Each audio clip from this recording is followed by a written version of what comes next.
Welcome to the Story of Liberty. On this day, February 21st, in 1952, a man named Jim Elliot, a missionary, arrived in Ecuador with the purpose of evangelizing the Ecuadorian Indians.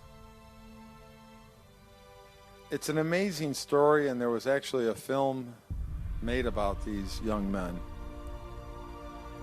Jim Elliot, Pete Fleming, Ed McCully, Roger Youderian, and Nate Saint, who was their pilot.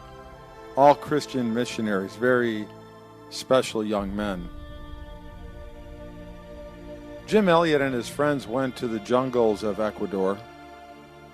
They had sought to bring the gospel to the most primitive, savage people on the face of the earth, the Akua Indians. They prepared themselves well. They even devised a method with their plane to make a tight circle to lower down to the ground all sorts of gifts in a basket to make friends with the Akua Indians. They did this for weeks at a time because the Akuas had no contact with the outside world. In fact, it was told that they killed just about every person who entered into that jungle. As time passed, these missionaries, they felt comfortable enough to land their plane on the beach or the river.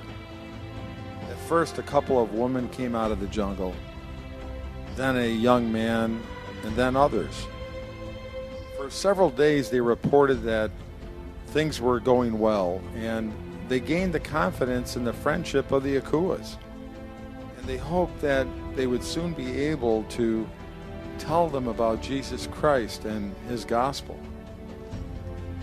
Well, eventually out of the bushes they came, a horde of Akuas with 8-foot spears, and they plunged them through the bodies of these 5 young missionaries.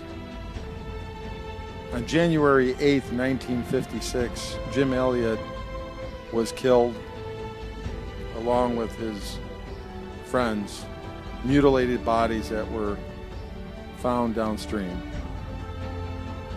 You know, they had guns, but they didn't use them. When the Akua men came toward them, they did not shoot.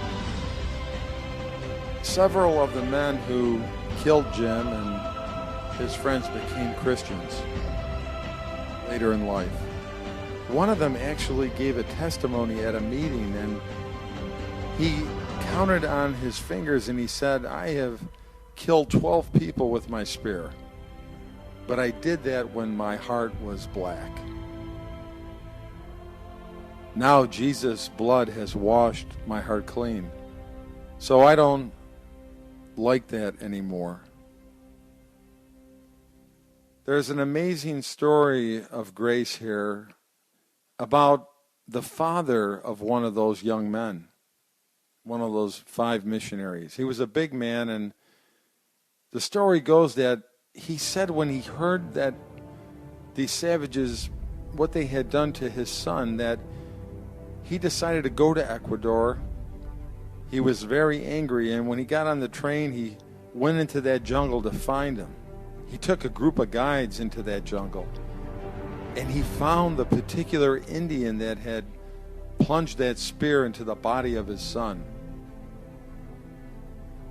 The dad of one of these missionaries who was killed, he actually took hold of this man who killed his son in his arms, and he said to him, "In the name of Jesus, I love you." Folks, this is very close to what the grace of God is all about. It's not quite the full meaning of what the grace of God is, the amazing grace of God, but it does bring us to the fact of a greater sacrifice, even laying down of one's life, the sacrifice of giving one's own life. Jim Elliot, the great Christian martyr in Ecuador, once said, "He is no fool who gives what he cannot keep to gain what he cannot lose." God bless you. Great to be back again. Look into your faces. See some old friends. It's good to be here, to be able to proclaim the message of God from this platform once again. It's gone out hundreds of times, and I hope that we haven't gotten over the thrill of its going out, because after all, we're fulfilling a prophecy of Jesus Christ every time we preach the gospel. More than that, we ourselves